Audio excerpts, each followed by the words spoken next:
Good afternoon, everyone. I'd like to get started with today's GMMA meeting. Thank you all for being here today. My name is Brian Lanham. I'm with Acme Engineering and Manufacturing Corporation here in town, and I'm Vice Chairman of GMMA, filling in for Eric Elgin, who's out today. So thank you all for being here. Thank you, Tile, for hosting us and providing the great meal for us today. Give me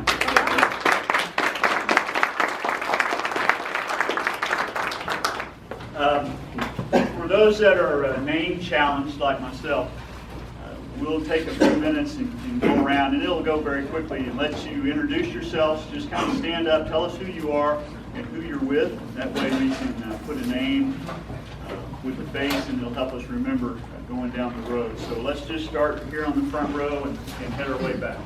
Chris Williams, Deputy Director, Port of Muskogee. Jason Hudson, Oklahoma Department of Labor, OSHA Consultation. Mike Shamlin, Acme Engineering. Julie Brummett, Acme Engineering. Lee Buttress, Acme Engineering. Going this way, I'm Nick Barziello from Swagelock, Oklahoma. Katie Richards from Swagelock, Oklahoma as well. I'm Anthony James from Packaging Corporation. Johan Jativa, used to with Proform, currently not working, looking for a better opportunity. There you go. Randy Nestor with H.E. Anderson Company. Eric Anderson, H.E. Anderson. Andy Anderson, H.E. Anderson Company. Judy McCombs, Oklahoma Manufacturing Alliance and Indian Capital Technology Center. J.D. Pratt, Metals USA. Kim Scott, Metals USA. Terry Skaggs, Boral Brick. Justin McKenna, Boral Brick. James Arterberry, Boral Brick. Jerry Key, Georgia Pacific. Chad Higgins, Georgia Pacific. Marie Steinar, Port of Muskogee. Carrie Keene, Port of Muskogee. Catherine Pate, Consumer Financial Protection Bureau. I'm Scott Wood with OG&E, sitting back here with all my friends. Come on up, Scott. April Morleo, Indian Capital Technology Center. Jerry Hooper, Indian Capital Tech Center. Kathy Adair, Indian Capital Technology Center. Jill Brady, Indian Capital Technology Center. Jeff O'Neill, Advantage Controls. Melanie Grayson, Advantage Control. Terry McKinney, Advantage Controls. And Dick Morris, Advantage Control. Dan Morris, Whack-A-Mole Corporation. Mike Wiggins, Eastbourne Industries. John Rhodes, Eastbourne Industries. Jason Bastian, Eastbourne Industries. Jeremiah Dresky with Whitlock Packaging. Keith Baker with Whitlock Packaging. Rusty Thomas, Prime Pallet, formerly Muskogee Pallet. Logan Luttrell, Prime Pallet. Eric Thompson, Center Tech. Casey DeVinny, Center Tech. Jeanette Fleetwood, Center Tech. Ray Murphy, B&S Schuler, Tubular Products. Kevin Wright, B&S Schuler, Tubular Products. All right, very good. Again, thank you all for being here. Just a couple of quick official pieces of business we have to take care of. Great staff at Port of Muskogee has provided packets on your table with the minutes and the agenda and roster from our last meeting, which occurred in September. We need to approve those minutes today, so I would like to consider a motion to approve those minutes. So moved by Lee Butters. Second. Second. Very good. Thank you. We'll consider those minutes approved. Dow Tile was gracious again to host us today, and I thought we would just take a few minutes and let Mr. Joseph Fuller tell us a little bit about Dow Tile and maybe how things are going and anything else you'd like to share about your business. Appreciate it. Thanks for you guys making time to come out and see us. We appreciate it anytime you guys can get out here. A lot of you folks have been in this plant before, so you'll get an opportunity to go through it again, and it's always exciting. We got Barry Kreitz back here with the blue vest on. He always puts on a very entertaining tour. So we'll have a couple of groups, and we'll talk about that here in a moment. We have Mike Vernon back here. He's our section manager. done marvelous things out here, and it's a kind of a neat thing that we're going to be talking about safety today. We're a VPP facility. Actually, we're sponsored through GP originally, but Mike was over there, so he helped us to get that. We've done great things over here when it comes to safety. We're very, very proud of that. And we'll talk about that again here shortly. The plant, for you folks that don't know, have actually struck ground in 2002. First production went downrange in 2003. So we just celebrated in 13, obviously our 10 years. So we're fairly a young plant, so we're kind of hit our stride. So we're doing very well. Market's good for us right now. Clearly we're tied to the market like most of us are in this room, right? But we're planned, or right now we're planned to do about the same year that we did last year, which is right about 180 million square foot out of this facility this year. Delta, for a little bit of history, has 5 facilities in the United States and 3 more in Mexico. So a total of 7 facilities producing tile of some sort in North America. Falls under the Mohawk flag, which is the world's largest flooring company. So if you're looking at anything on the floor, with the exception of rolled linoleum, Mohawk does it somehow, some way. So we're real proud of that. We produce about 500,000 square foot of tile here in a 24-hour period. So again, we appreciate you guys coming. We'll have a really good tour set up for you. We'll talk about some good safety stuff before we get going, but again, we appreciate you guys making it out here. Thank you.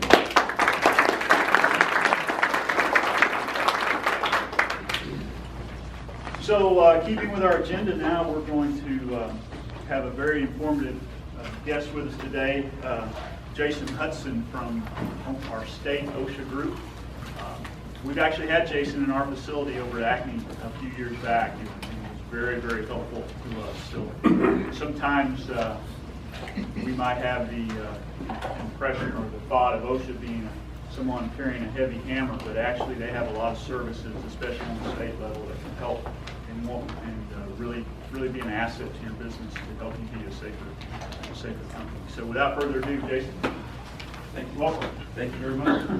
Thank you all for having me out today. It's kind of a nice treat to get lunch, and I get to talk to some new people. So I always like sharing a little bit about the consultation services and what we have available. But one of the most important things I want to do is kind of update you on some of the new OSHA standards and some of the changes that have happened over the last year and stuff. You all may know about them or you may not. But we're just going to go over them real quick, and I'll kind of tell you a little bit about what I do as I go through the presentation. But the Department of Labor is where I work, and I work in the OSHA Consultation Division. We have an office in Oklahoma City. You can come in there anytime between 8 and 5 o'clock if you have any kind of questions related to the Department of Labor. It's not just OSHA in there. We have wage and hour and some other divisions in there, but that's where we keep our OSHA Consultation Division.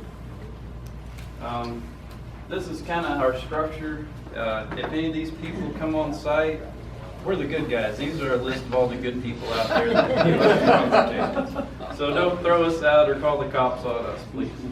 Our director is Diana Jones. I'm Jason Hudson. And then I have Jason Boyette, Alex Putnam, and Guillermo. They all work for me as a safety consultants. The other thing that we don't really get too much notoriety for is we have industrial hygienists. Those guys do air sampling, noise monitoring, any kind of fume dust sampling that you may need. They can do that for you.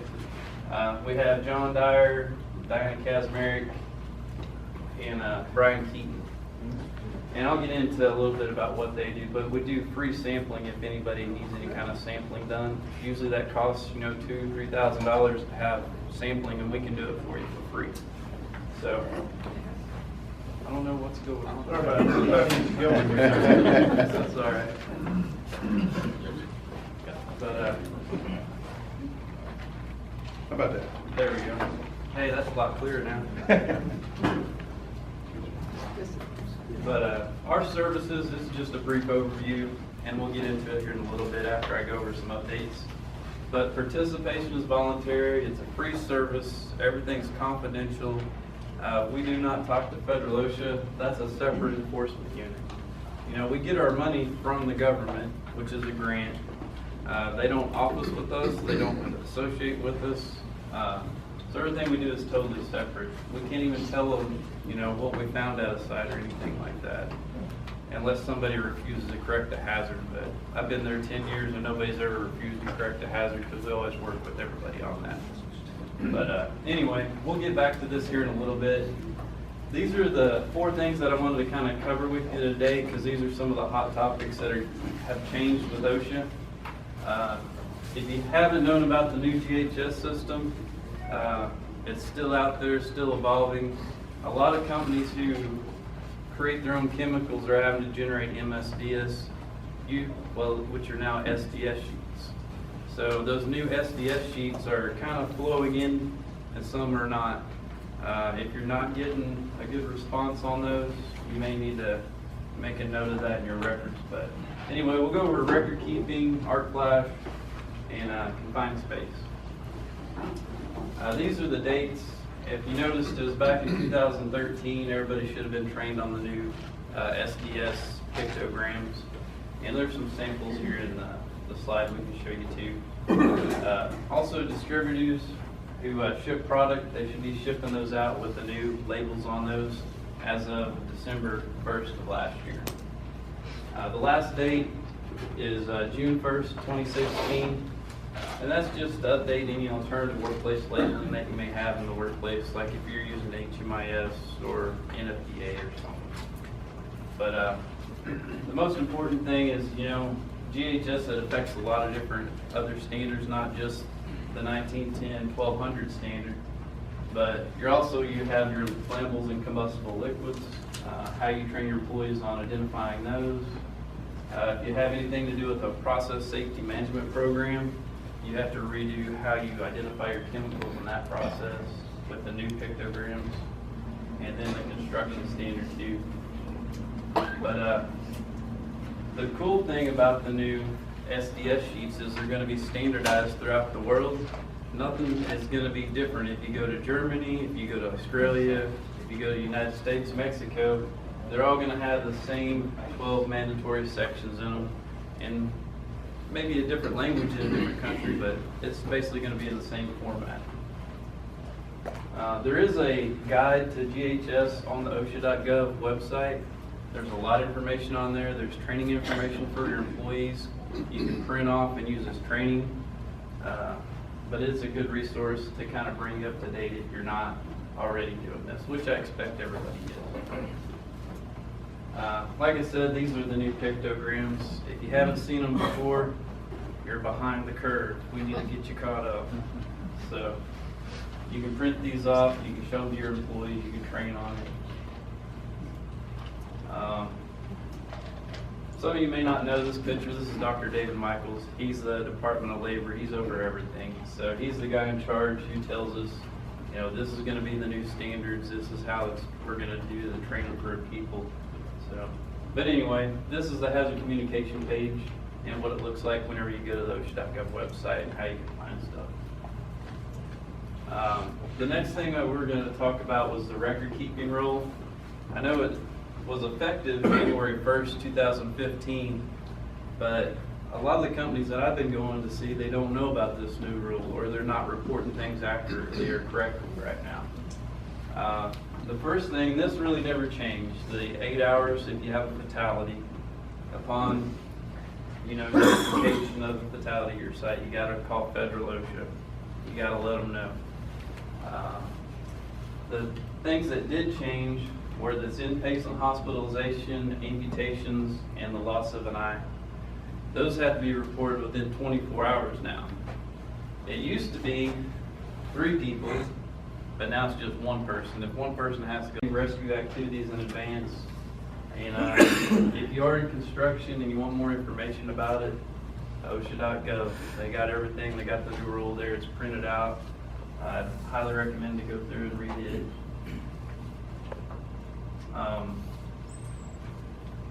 This is probably the best resource if you want the regulations and the standards. OSHA.gov is the place to go. Or I put a card on your desk that has my number.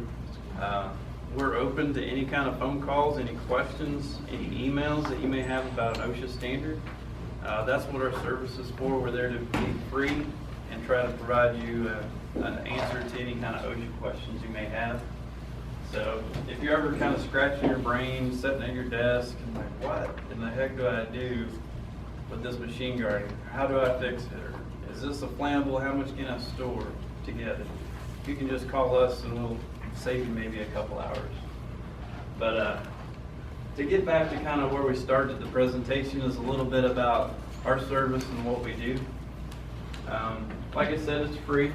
We get a grant from the federal government to do it because, you know, back in the 70s, whenever OSHA got implemented, all these companies were getting fined and they were like, hey, we need help. Like, how do we do all this stuff? We're a small company, we don't have the money. So they started developing a grant for states to pick up, and Oklahoma picked up a grant where we can provide a consultation service for free. We actually go to the same training, the same OSHA training institute as the federal inspectors. So before we even go out in the field, we've had extensive training on exactly the same way a federal inspector would inspect your site, except we don't issue citations or penalties. Our results are confidential. You know, whenever we go out to a place, we can't say, you know, oh, this company's really good or this company's really bad. That's just between you and the consultant and you and the person that was there at the time of the visit. So we don't share our information with anybody. Unless you become like a Sharp site, which is similar to what Dow Tile has here. They have the VPP, Voluntary Protection Program. That's a federal program that awards companies who excel in safety and health. And the state has the Sharp program for companies, small businesses that excel in safety and health. One of the other things that kind of separate us, we're kind of targeted for the small employers. So the VPP is more the larger employers. Like I said, no citations. One of the other big benefits is while you're working with us, you're exempt from a federal OSHA inspection. If a federal inspector comes on site and you have an open case with me, you can have them call me and I can verify that there's an open case. We also sign a consultation agreement whenever we're there saying that it's okay to work with you. You can also show them that agreement. That's one of the things, you know, the benefits for using us is they're kind of giving you a little leeway to try to make those improvements since you're trying to improve your safety program. So, but that doesn't exempt you if you have a fatality, hospitalization, amputation, or a loss of eye. You still have to report those things, and you're probably going to get inspected from that. But if they're just driving around and saying, hey, I want to look at this place, you can refer to me, and then I tell them you have an open case, and they should go away. Also, we still have a $1,000 tax exemption. It's not a lot for a big company, but for the smaller companies out there, every little bit helps. So this is something that got put in place a few years back. It's a benefit if you use us as a safety and a health visit, and it's a full service, then you can claim the tax exemption at the end of the year.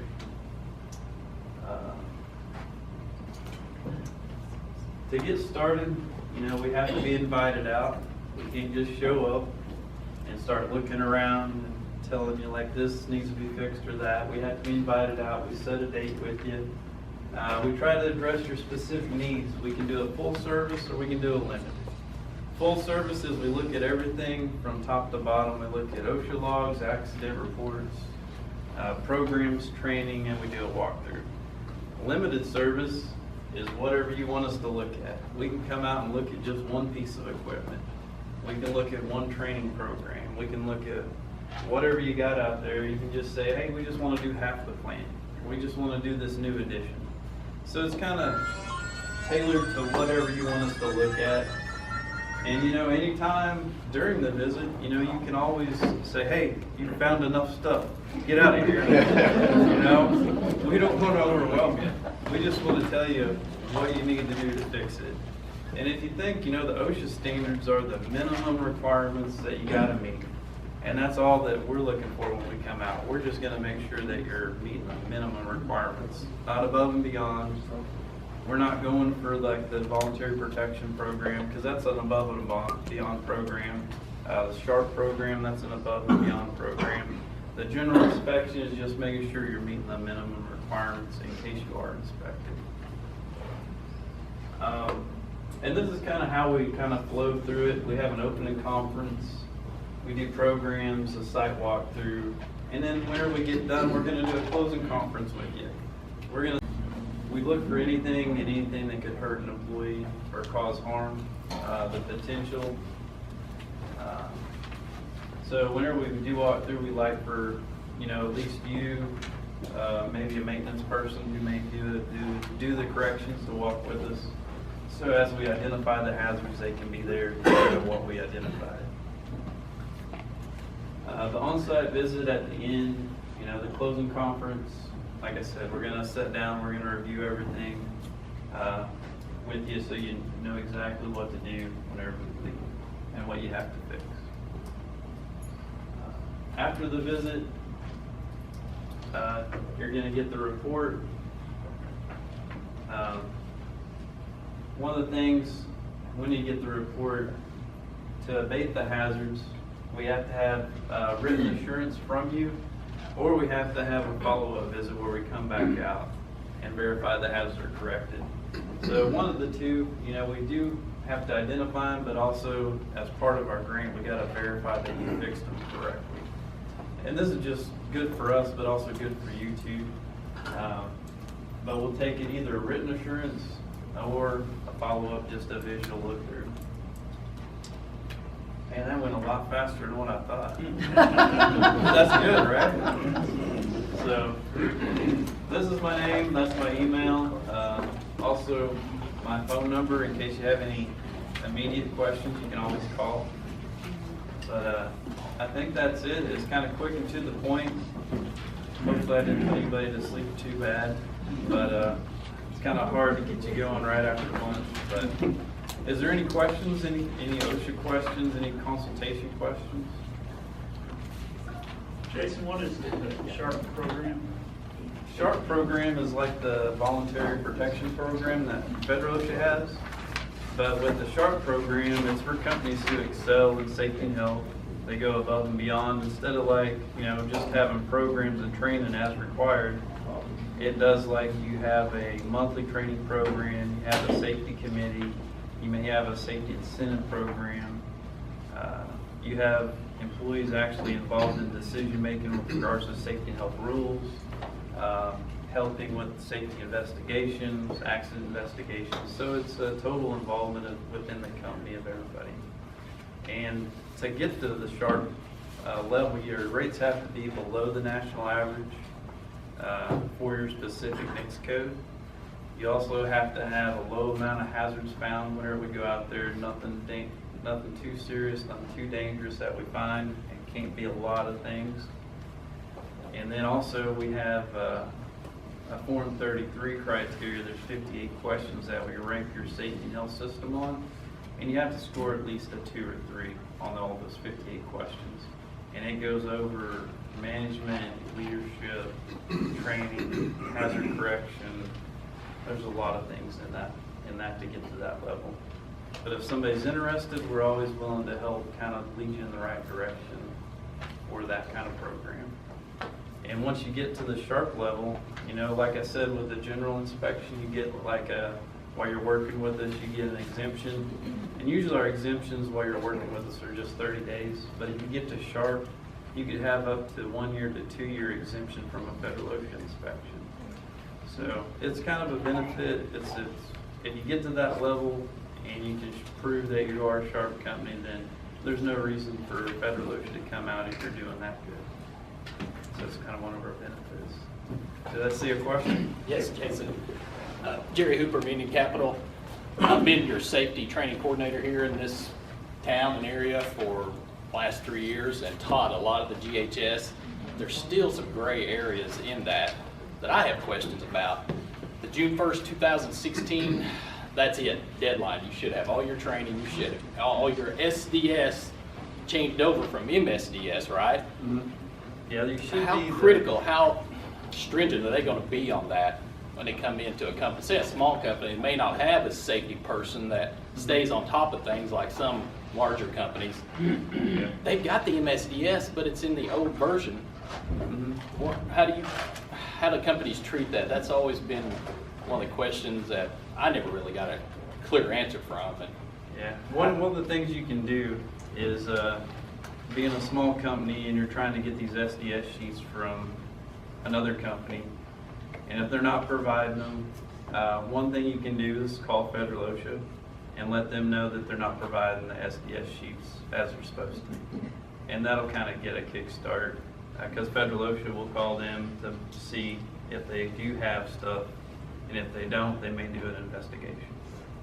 The other thing a small company can do, make a note of who you called, who you talked to, what dates, to show that you were trying to like get those, as far as you're doing your due diligence to try to make an effort.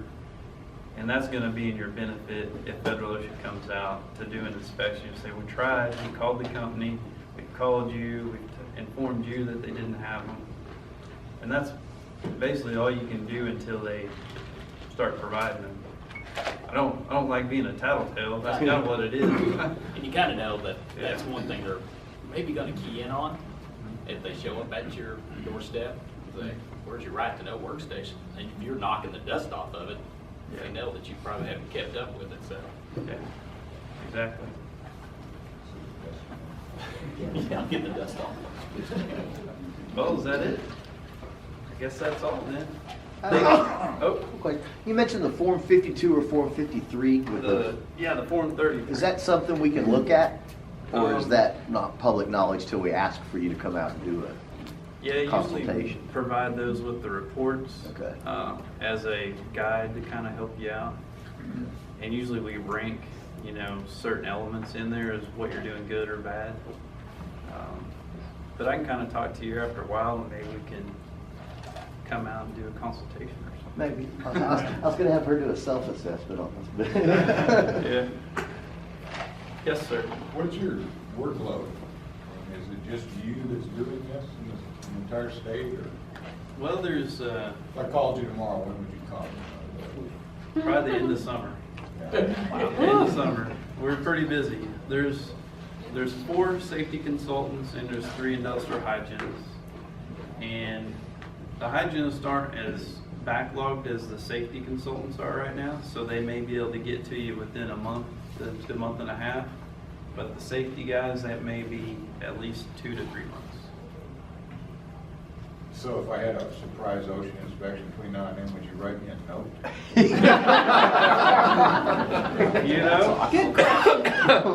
That's a good question, because there was they used to have the SST list, and then there was some companies who were high hazard, I guess, violators, and they used to give you credit for calling ahead of time and getting signed up, but they don't do that anymore. So now the only thing I'll send you an email and say that you're signed up, but that's about all I can do. They're not going to turn away or go away just because of that. But if you have an opening conference and you have the consultation agreement signed, then we have an opening case, then you'll be protected at that point, unless you have that fatality, amputation, or hospitalization, or a life-threatening complaint or something like that. But good question. Is there, I know in years past, Federal OSHA has kind of had points of emphasis going into a year or something that they kind of focused on for that year. They have something like that this year? Yeah, they have several of them right now. One of the biggest ones that always goes around is amputations. They have a national institute program on amputations. There's a new one out on silica right now. From my experience over the last 2 months, I've been in the prior area, kind of this area, and I've been getting some calls about Federal OSHA was in this kind of general area doing some inspections. I can't say which companies, but we definitely got some calls like, hey, are you working with them? Yes, we are, or no, we aren't, kind of phone calls. So they're hitting those national emphasis lists for sure. Those are their priorities to go down those lists, and also the high hazard violators too. They were in Muskogee last week. Oh, really? They're out there. Any other questions? I read something just yesterday, in fact, that there was a new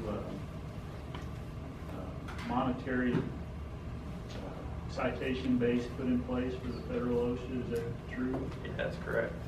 It's not enforceable at this time, but it looks to be, you know, your serious citations and willful and repeat, and then there's a de minimis, but your serious citation, it was a maximum of 7,000 per occurrence. The willful and repeat, which are more serious, it had a maximum level of 70,000. With this new law or new bill, they can actually increase, I think it was said about another 30-40% per occurrence.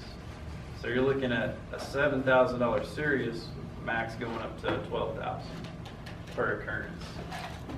And they haven't had one of those raises in a long time. They're trying to keep up with inflation, which it's something new, I guess. The government needs money, or for some reason they're increasing them. But for just having, you know, a machine like a shear not guarded, the maximum, if they pass everything, it could go up to 12,000 per occurrence if your shear or press brake isn't guarded correctly. But have we seen those citations be maxed out? I haven't seen them here in Oklahoma being maxed out. They're somewhere about 50 to 40% the max, because they give you discounts based upon your company size, based on exposure. So you do get a little bit of discounts of how many employees you have and how big your company is. So, and then if you do get a citation, it's always a good thing to do an informal conference. Go down to Oklahoma City, show them what you had done, show them that you're doing training, what you've implemented since they've been there, and they'll give you credit for things that you've put into place, hopefully. David Bates, he's the area director for Federal OSHA. Really super good guy, easy to get along with. He goes out and does a lot of these same speeches that I do. I'd recommend him to come out here and maybe do a speech for y'all too at one point, and maybe talk about what the federal side is doing for OSHA and stuff. But their office, you know, it's in the presentation. You can call them just like you would me if you have questions too. But yeah, that's a good one there. I forgot about that. That's something that's new.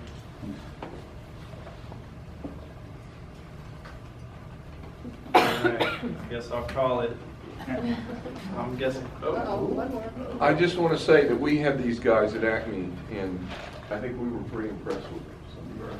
Yeah, they did a great job. It cost us $100,000, but we were impressed. He's kidding.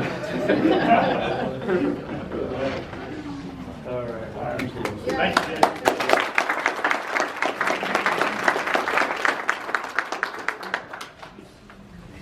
But Jason's right, those guys, I mean, they really help a lot. And just don't forget, they come and they'll look and they'll find things perhaps that you need to fix. And you have to fix it. It's not an option. You have to fix what they find. That's why you're bringing them in, right? So that's why you want to talk to those guys before you talk to the federal guys. The federal guys don't give you that option. We had an incident where we had federal in, and we were given citations this past fall, and we went and had the informal conference up in Oklahoma City, and they were super nice to work with, and I think that we reduced our fines from like 27 grand down to like 8 or 9 grand.